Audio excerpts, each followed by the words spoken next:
Exploring the culture, the adventure, and the impact of martial arts. That's what we do at Kung Fu Podcasts. I'm your host, Sifu T.W. Smith, and thank you so much for joining me in episode 55. We're going to get started today. We're going to be talking about a woman's response that saves her small child, a real danger in northwest China, some comments made by a popular media source, and a little bit about the podcast of Tibetan Kung Fu, the kitchen, the cook, and the stew. Before we get into those stories, I'd like to recognize some of the connections we've had over this past week. Over on Twitter, Mr. Robert Moran out of Massachusetts and an inventor of the sharpshooter keychain reached out. Andrew Plitt out of Jackson, California. Sensei Masengao out of Santan Valley, Arizona. Shui Jiao, U.S., and they translate that as Chinese wrestling out of New York. And Stephen Fury, stand-up comedian in Bay City area, and he has his own podcast called Belligerently Uninformed, and he had sent me a note as well and reached out to me over at Twitter. Over on Facebook, Dominic Curie out of Lake Stevens, Washington. Phil Dunwoody, he studied over the YMMA Retreat Center and lives in Pennsylvania. Stephanie Lively out of Houston, Texas. Yep, good place. I know it's hot down there this time of year. Jeff Sheets, who's from New Jersey, and the best bakery I've ever been to in my life was in Jersey. I gained a pound just thinking about it. Ade Tokombo, who lives in Indiana, and Michael Gibbs, who also lives in Ohio. All those folks reached out over at Facebook this past week. Thank you very much to Mr. Jeff Mock, who's also contacted me, and he and I actually spoke on the phone yesterday, to let me know he's coming through North Carolina and wanted to stop in and meet me and may spend some time around here to take a couple classes and work out a little bit. So thank you very much for making the effort to reach out and contact me. And if I've missed you, please drop me a note, kungfupodcast.com/contact. I read all the emails and will share some of this on the show as I can. And if you like, I will keep you anonymous if you prefer. A story that came across my RSS feed, and it's not so much that it related to Kung Fu, but it did relate to me as a dad. A lady was going down an escalator, and the floor panel underneath her feet gave way. And as the woman is falling through the escalator, and she's jammed down in there, and as she is plunging through the floor, she manages to toss her small child safely into the arms of bystanders who are also on the escalator going by. As a dad, I can relate to that feeling that the last effort that you'll make is try to make sure your child goes on. The next story I wanted to bring up was the drought. For many of you, you may not know that there's a image there at Shanghai Daily of the Jinpu New area of Dalian, northeast China's Liang province, and on July 26, 2015. So it's going on right now. The lingering drought in Liangning has resulted in about 250,000 people lacking drinking water, and it has affected over 1.5 hectares of crops. It's one of the worst droughts in nearly a generation. And the reason I bring this up over at Kung Fu Podcast is that in episode 51, Professor Culp back in the 1920s describes why martial arts was so important to the villages to help protect against seasonal bandits. And throughout the history of China, this is exactly what the circumstances are that get set that produce seasonal bandits. You have a drought where people become desperate for water, but then also, as they noted here, that farm animals also begin to suffer and die. And an otherwise peaceful village of folks would turn to violence and attacking other regions to get the resources they need in order to survive. And now once everything is settled, the banditry would go dormant. So through this drought, corn and agriculture, farm animals, and especially those of herded on the lands, have been decimated. And this is exactly why martial arts was practiced in those communities and as in individuals throughout time. A writer named Robert Hunziker wrote an article called Drought, Death by 1,000 Cuts at counterpunch.org. And he wrote, quote, "Drought is like death by 1,000 cuts. It steadily but slowly devastates the countryside long before people recognize an emergency at hand. Remarkably, China's drought impacts as many people as live in all of North America." End quote. There are many people who are suffering at the hands of this natural cause, and according to Mr. Hunziker, the human interaction with the world is contributing to the problem. Some say it's global warming or other natural disruptions. Whatever you might want to call it, people and creatures are dying just the same. And unfortunately, after several years of living in South Texas like I did, and reading a little bit about China's irrigation issues, oftentimes flooding will follow drought. The ground gets so hard, rains come, and it's got nowhere to go. And that brings on a whole new set of problems till it balances out. Now on to the main topic of today's episode. In recent comments, UFC MMA commentator Joe Rogan had a lot of things to say with some friends of his about Kung Fu and martial arts in general. And then a listener of ours sent me a note and said, "Hey, Sifu, have you heard these comments?" And by Mr. Joe Rogan. And I did not know who Joe Rogan was. I don't listen to stand-up comedy that much, and I'm not a fan. I don't watch UFC or MMA, so honestly I had to look up who he is and what he does. He is experienced in martial arts, apparently holds several black belts in different areas, and he's an advocate for working out. He has quite a number of opinions, and he lets those things fly. He's also a supporter against the mistreatment of some of the animals by some of the projects that he helps support. I listened to 2 pieces of his work, and as a parent alert here, it is littered with F-bombs and everything else, so it's not the sort of thing that I'm going to be sharing with my son. I saw where one of his comedy influences was Richard Pryor, so that should give you a little bit of a hint. In a project called Joe Rogan Talks to London Real about Kung Fu, Taekwondo, Karate, Ninjutsu, and Brazilian Jiu-Jitsu. And I have the link there to the YouTube right there on the show notes on the website. And I listened to it a few times, took a few pages of notes, and I'm going to approach these topics in close proximity to the order that they occur to in the actual audio recording. My purpose with this is to take Mr. Rogan's comments and do what I was taught to in Kung Fu. Learn to practice being a prosecutor and defender of all things. Listen to what he says, what he doesn't say, and let's see what I learn. So let's hit it. He says right off in the beginning, Kung Fu is just not the way to go. He says that some of the hands are just not potent enough. And so, for example, they're talking about a back fist. And they say that a back fist to the face, it's not that it doesn't work. It's just not as good as giving your opponent a right and clocking them out. So as the audio is going and the video's flashing up these pictures, they have this guy that looks like a shot out of some black belt magazine, and he's delivering a picture-perfect back fist to the back of his other buddy's head, just a model shot. The next shot that they show, as he is commenting on the overhand right, the image is an MMA UFC contest with 2 glove contenders, and the one is being clocked, has blood running down his face. This instantly brought back memories for me of working with one of my classmates named Kevin. He was a Delta Force guy, and he was excellent in the Chole foot. One of his favorite hands was that very backhand that they were pointing to in the Kung Fu.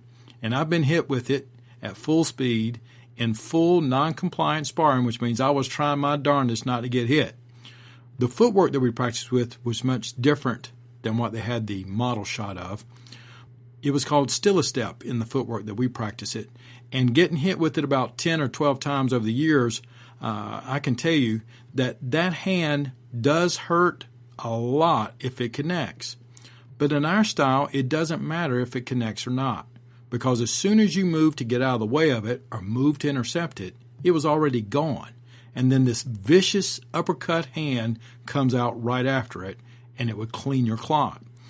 So to his point, if you practice the back fist with the intent of calling it a finishing hand, that's probably not the best thing. If you want to practice it with what we call the concept is a flare hand, and it's a hand that you throw up swiftly with the intent of making your opponent and enemy move, either creating a stunning effect or at least a dazing effect, or at the other level, make them move so that you can prevent them from getting an angle on you and you carry out your strike.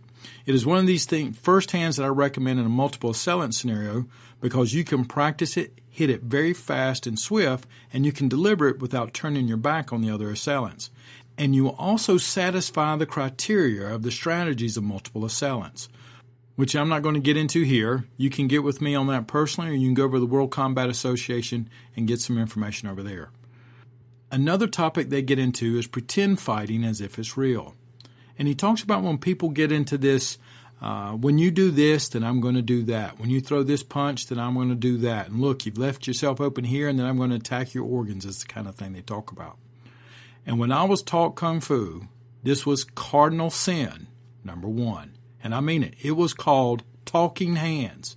And it was a sin to do it. And in fact, you ran the risk of getting really either tossed out of the school or definitely on the bad side if you were practicing talking hands. When you talk about hands and walk through it like you were playing chess or checkers, it is ridiculous, it's pointless, and then sometimes it's even worse than that. It's a detriment to your martial arts training if you're practicing for combat, self-protection, or even sport, because it never, ever happens that way. You will never have time to think about what is happening when another person is trying to drill you in the face or knee you between the legs. Plus, your enemy or competitor is never going to tell you any of the three things that you must know in order to make that work. They're never going to tell you the where, when, and how they're going to hit you. And I promise you, that doesn't happen. However, if you practice martial arts and enjoy practicing it for shows, movies, and choreographical type of things, that is exactly the skill set you're going to have to practice and drill until it's seamless. Of course, if you're not the hero, you better expect to be taking one into the organs every time. So the objective of your practice is what you must be aware of here. If you're practicing for full combat, sporting, law enforcement, self-protection, or military combat, and you are teaching or learning how to talk hands, I encourage you to change very quickly. The next topic was they said that you earn your black belt in jiu-jitsu by putting someone out that doesn't want you to put them out because they're resisting. We usually refer to that as non-compliant. This is a reference to a statement made by Roger Gracie of the Brazilian Jiu-Jitsu system, who commented that in many systems you get a black belt by a brick test and a kata. And apparently in their system you have to, for example, get a chokehold on somebody who is going to fight hard not to let it happen. Now, two things here on this particular point. I didn't come from a belt system. I came from a familial system. So I can't speak to how systems or styles go about it. I'm going to defer all that to Ian Abernathy because he knows a lot more about it than I do, and he is someone that I trust, and I know that will speak fairly and transparently about the topic. The second thing is that I absolutely agree with the premise that you earn your stripes. But now we're back to context. I busted my rear end for years training with young men that fought for their country. And when we trained, sparred, it was so that they could fight for their lives in a place that you couldn't even see on a map. My classmates had no tolerance for show or uselessness when it came to their lives in the field. We didn't earn belts, but we earned each other's respect by pounding each other literally into the dirt, or trust me, you can absolutely guarantee that you fight hard from being pounded onto a 120-degree black asphalt parking lot, which is what we used to do. For many of the folks that I've gotten to know over the years who become my students, a McDojo factory isn't necessarily concerned about how you perform in full contact events. However, if you practice your Kung Fu for health or a philosophical way of life, you don't need to go across the line to combative practices, but you must be aware of what you're practicing, so don't fool yourself or get fooled by others. So if you earn a black belt and you've learned kata, and you've broken bricks, you've met challenges, you've done those things, that's excellent. You've practiced for health, a better understanding, and way of life. There's no issue with that. But it's not going to carry over into other areas if you're not putting forth working on timing and non-compliant training. Then they talk about physical fitness. In this portion, they generalize that most jiu-jitsu guys over 45 are, quote, he's stocky, he still rolls, he's still in shape, end quote, especially if they're teachers. They continue by saying, quote, without fail, every single 45-year-old plus traditional martial artist is the guy with a slouch, a beer belly, and it looks like he hasn't done a push-up in 15 years, end quote. And the other guys are back there laughing in the background. Now, that's not true. And this statement is prejudiced toward favoring jiu-jitsu, as you could probably hear. However, to their argument, it is way too prevalent, and I agree that there should be an effort to be, at least at a minimum, a decent role model for a lifestyle. Now, I'm almost 52 years old. I work out regularly, adhere to some lifestyle guidelines that I occasionally have to tighten up a little bit so I can look the way I want to look and feel the way I want to feel. My only recommendation to you is that if this gross generalization stings you a little bit, then don't be that person. Make a lifestyle adjustment, get some health habits, and look like you've done a push-up in the last 15 years. Then they go on to talk about earned respect. And in this segment, they talk about how it is almost cult-like that you're required to bow every time the teacher walks in, every time you walk into the training area, or the teacher has some weird title of authority, and that in their jiu-jitsu system, that is not the case. Now, I can't speak to other systems, but Sifu and Qigong were the two main titles that we were familiar with when I was growing up in the Kung Fu. These titles of master or grandmasters were a lot more vague because it seems like someone woke up one day and has declared themselves, or the head of some association has declared them, grandmaster. And just like Rogan and them were saying, some of these masters and grandmasters hide behind the veil as if you're not worthy to communicate them, and that should be nonsense. This isn't true for all of them, but there are many who will fit this image to an absolute T. Respect should be of self, and it should be mutual, and it should be earned. And I put up here one of the last ones they had, which says, Jiu-Jitsu is about exposing reality. A lot of martial arts is about putting on a show. Now, to this point, many activities expose realities. The martial arts used in sports can certainly expose some of the same things that any of us may face in our lives. You have to learn to train for your pursuit of excellence. You have to learn to face a challenge. You have to learn that and realize that you may come up short. You will have to suck it up sometimes. You're going to have to put your pride to the side and your ego over there with it. And absolutely that shows up, I'm sure, in jiu-jitsu. It showed up in wrestling. It shows up in football, where I primarily learned it, where on a football field, individual effort and team responsibilities were emphasized. Wrestling, where it was all on you as an individual, and you didn't have to worry about being double-teamed or caught from behind by someone else. But the question comes in to what is the reality you're trying to define? Jiu-jitsu is no more of a reality than football is, or MMA, or even military combative skills. It is a hyper-focused piece of reality that has many times an overlap in other skill areas.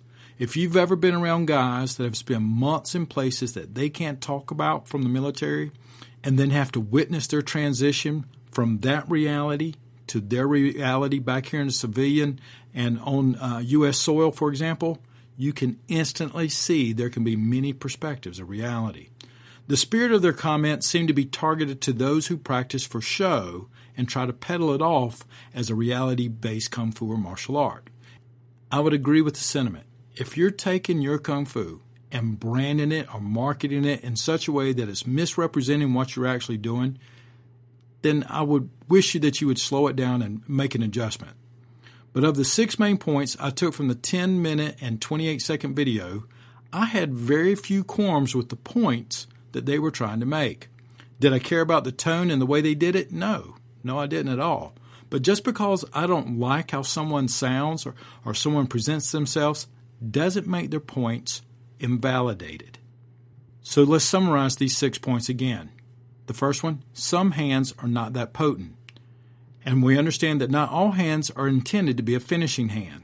And understand how to set up or get into a finishing hand lock, choke, or gouge is important, but there's long range, mid range, and short range hands, and all of those have to be accounted for. The second point is pretend fighting as if it's real. And unless you're practicing for the movies or playing a martial arts game, then stop it. It will only interfere with your training. You're wasting time. And as Mike Tyson once said, everyone has a plan till they get punched in the face, and I can tell you that's absolutely true. Point 3, you earn your black belt in jiu-jitsu. And I know that not all black belts are created equal. They represent different things to different styles, to different systems, and to you as an individual. If you are solid in what you're practicing for, you have put in your practice and it's been aligned with your goals, and you don't misinterpret to yourself what the belt means to you, I don't have any problem with that. However, if you know 30 forms and can break 20 bricks and you're trying to convince me that you're a combat expert, I'm going to take exception to that. Point 4, physical fitness. You don't need to be on the cover of Men's Fitness, but it would be good to at least look like you take the effort to be active and have some guidelines of a healthy lifestyle. Point 5, earned respect. One of my favorite quotes on respect was from the great Indian chief, Tecumseh. He says, quote, "Respect others in their view and demand that they respect yours." End quote. And point 6, exposing reality.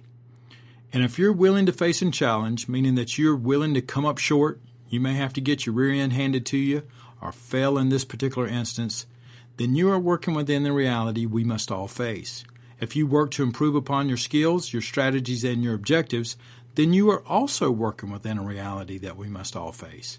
But if you're pretending, then you are also working within a reality, one similar to a used car salesman, except you're selling to yourself. Now the next segment here is for you, the Kung Fu practitioner and teacher specifically. The domain of Chinese martial arts is one that I love and I respect a great deal, and I assume that you do so as well. And so though I admire and respect other martial arts systems and styles, and really do admire honest teachers and practitioners, the Chinese martial arts is where I call home. So let's reflect on what we just learned. What can we learn from the criticism that Joe Rogan and them had to say?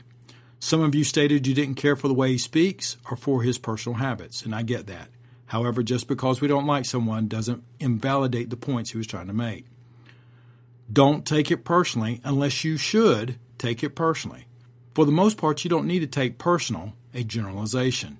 However, if the generalization has a sting to it because it rings too close to home, then instead of getting bothered by the reflection that is shining back to you, get busy about making adjustments. In the Buddhist teaching, they call that the mirror effect. When we see something that reflects ourselves back to us, and the ego takes a hit. Now, if you're a parent, the first time your child does something, you go, "Oh, crap. They just got that from me, and now I've got to change." And that's another example of the mirror effect. Ignore false criticism. If you see that something is a foul ball, which, a lot of these folks will, throw a lot of foul balls out there, don't go chasing it. Let nonsense stay on the nonsense side. Some people are passionate about what they do, and some are just haters of everything else. Some people are blends. But don't go chasing the criticism around. If it's a foul ball, let it stay foul. Slow down and don't react to criticism either. Let it simmer for a little bit. Learn to prosecute and defend it. This gives you a mental and emotional edge and time to chew over, hopefully, a response that is better than just an emotional reaction. What were some of the things I didn't hear? I didn't hear any real criticism of jiu-jitsu. It sounded like a jiu-jitsu sponsored program. I don't practice in that style or that system, but I have learned through other teachers and experienced practitioners of the system that system as well is interpreted different ways by various teachers. I also didn't hear the shortcomings of grappling when it comes to an environment or gear that will not allow it. The obvious problems of not practicing chokes, holds, and rolling on the ground in a multiple assailant scenario, and there are a few others as well. I also didn't hear a definition of what martial art meant to them. Almost all the images that they show when they're articulating their message show guys in jiu-jitsu gear, wrestling gear, mats, rings, referees, and other grappling sporting events. So I will assume that they are referring to the definition of martial arts as a sport. Where were the majority of their comments directed? They were directed toward the styles and systems that misrepresent their training as compared to the objective that they advertise. The McDojo black belt factories definitely feel the heat from a blast like that. But if you find that some of the comments hit too close to home, I encourage you, don't hate back. Just assess, adjust, and move on. And one last question. If you call the Chinese martial arts, the Kung Fu, if you call it your home, why is somebody else policing our backyard? We don't need or shouldn't need someone else to do that. I'm glad that in some ways that Joe Rogan blasted away, and I appreciated listeners like Eddie who informed me of his audio, because I've learned a lot there too. However, I don't want a grappler coming into my backyard pointing out what is being represented and not represented well with what I do. It bothers me that a stranger has to come into my backyard and to do that. And it stinks even more when he might be on the mark too. Isn't that a rule in life as well? When someone makes a critical assessment of you, whether it was meant to be constructive or not, When they make that critical assessment, if you immediately feel a powerful emotion, it is usually because there's some truth to it. However, we respond and we learn to slow ourselves down and use it to help make ourselves better. As a practicing martial artist, learning not to react to everything that goes around is part of your practice. In the podcast of the Tibetan Kung Fu, episode 62, I share a Kung Fu lesson that I learned around about the age of 33. And many of our lessons and training would occur at the dinner table before or after practice. Then you would get up and go practice again if you could. This lesson is about don't complain about the taste of the stew when you're standing in the pot. And it applies here because we can't complain how Kung Fu looks or feels to us if we're contributing to the problem. We must also expect that, like everything else in this world, different arts are for different folks. Some people go out and they see abstract art and they see a magnificent piece of work. I see a piece of twisted iron and a bucket. Now, that's not that it's bad. It's just I'm not going to be paying for it. I will do a better job here and want us to do a better job as a Kung Fu family in recognizing that certain things are what they are, the good, the bad, and the ugly. Make sure that we do a little self-policing. The systems and styles of Kung Fu with its magnificent and ancient history is beautiful, but it has also been branded and marketed on many occasions for nothing more than profit and recognition. Next time, as a step in that direction, we're going to look at the phenomenon called the empty hand chi. You've seen it where these people blow each other out with this invisible force. And I may have a few other things to check out there as well. I hope you've enjoyed episode 55, and I was also wondering if any of you would be interested in seeing some clips of us training back in the early 90s on the black asphalt that I mentioned earlier. If you are, get in touch with me over at Kung Fu Podcast/contact or Twitter or Facebook and let me know. And in closing, when it comes to the practice of martial arts, from the perspective of learning it for law enforcement, combat, and self-protection, there are only a few people that I've ever heard that describes it in the way that I understood it, and that was by Mr. Rory Miller. And he says, quote, "It is better to avoid than to run. Better to run than to de-escalate. Better to de-escalate than to fight. Better to fight than to die. The very essence of self-defense is a thin list of things that might get you out alive when you're already screwed." End quote. And that's on the Meditations of Violence book.